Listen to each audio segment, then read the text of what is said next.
Hello, welcome to Story Loom, where every twist keeps you hooked. Don't forget to like, share, and subscribe. Now, let's start.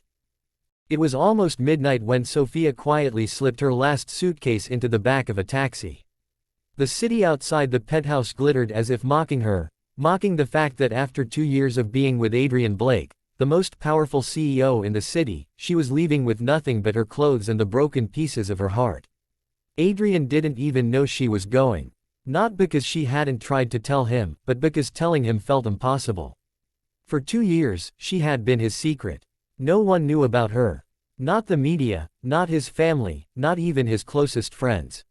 She was the woman in the shadows, the one who warmed his bed at night but vanished from sight whenever someone important came around. She met Adrian when she was 22, working as a waitress at a hotel event.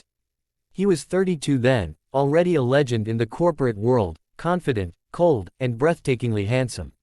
One careless smile from him and she was gone, pulled into his orbit before she even realized it. But the smile didn't mean she was his. Not truly. Her phone buzzed with one last message from him that evening. Greater than Adrian, I'll be home late. Don't wait up. It was always like that. He was always late. Always busy. Sofia knew better now. The problem wasn't that he didn't have time for her. The problem was that he didn't think she deserved a place in his real life. She stared out the taxi window, whispering to herself, it's time. She had tried for 2 years, hoping he would love her enough to fight for her. But she was still the hidden girl, the one he never introduced, the one whose name was never spoken. And what hurt most, was knowing she had given him everything. Adrian came home around 2 a.m., exhausted from a merger meeting that had run late. He loosened his tie, already anticipating the comfort of finding Sofia curled up in bed, waiting for him. She always waited, no matter the hour. But when he opened the bedroom door, the bed was cold. Her clothes were gone. The perfume she always wore lingered faintly in the air, already fading. And on the nightstand, there was a single envelope.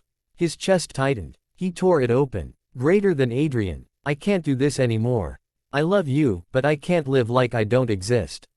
You told me once that I was yours, but only when no one was watching. I want to be loved in the daylight.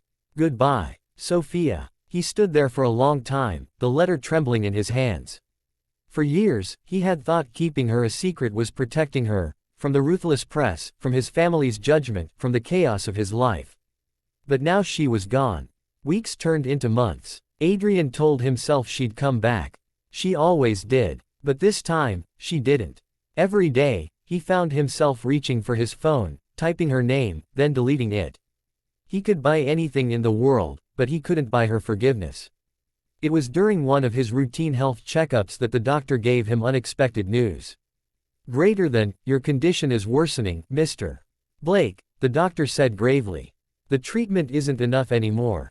We need to find something, or someone, that can help regulate your episodes. Adrian frowned. Episodes. The doctor nodded. The anxiety spikes, the insomnia, the heart palpitations, they're not purely physical. They're emotional. When you were last here 2 years ago, you were in surprisingly good health. I suspect that has something to do with who you were with then. And that's when it hit him, the timing. 2 years ago, he had met Sofia. For 2 years, he had slept better, laughed more, felt calmer than ever before. And since she left, everything had started to unravel. Greater than, you're saying, she was my cure. Adrian's voice was low, almost dangerous. The doctor sighed. Sometimes, people can be medicine. You need her, more than you think. Adrian left the clinic with a decision burning in his mind. He had let her go once. He wasn't going to make that mistake again. It took Adrian 6 months to track her down. Sofia had changed her number, moved to a small coastal town, and taken a job at a bookstore. She was living quietly, away from the noise of the city, and away from him. The first time he saw her again, she was laughing with an elderly customer, handing over a book wrapped in brown paper. Her hair was a little longer, her face softer, but the sight of her made his chest ache. He waited until she stepped outside on her lunch break. When she saw him leaning against the lamppost, her smile faded instantly. Adrian, she said, her voice flat. What are you doing here? I came to take you home, he said simply. Her laugh was bitter. I'm not your secret anymore. You can't just snap your fingers and.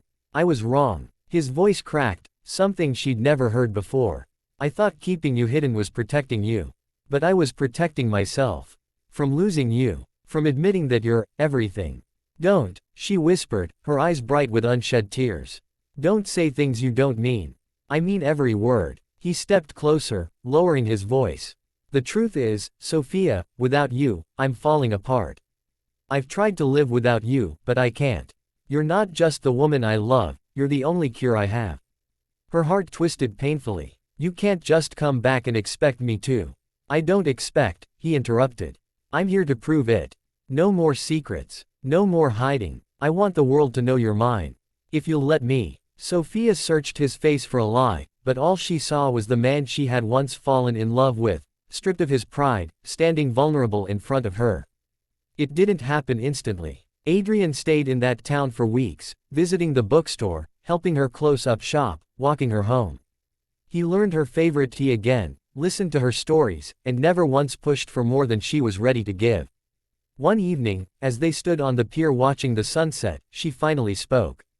You hurt me, Adrian. More than I thought possible. I know, he said quietly. But I never stopped loving you. The relief that washed over him was visible. He took her hand, holding it like it was the most fragile thing in the world. Then let me spend the rest of my life making sure you never feel invisible again. For the first time in 2 years, she let herself lean into him, feeling the steady beat of his heart, the same heart that, somehow, only she could heal.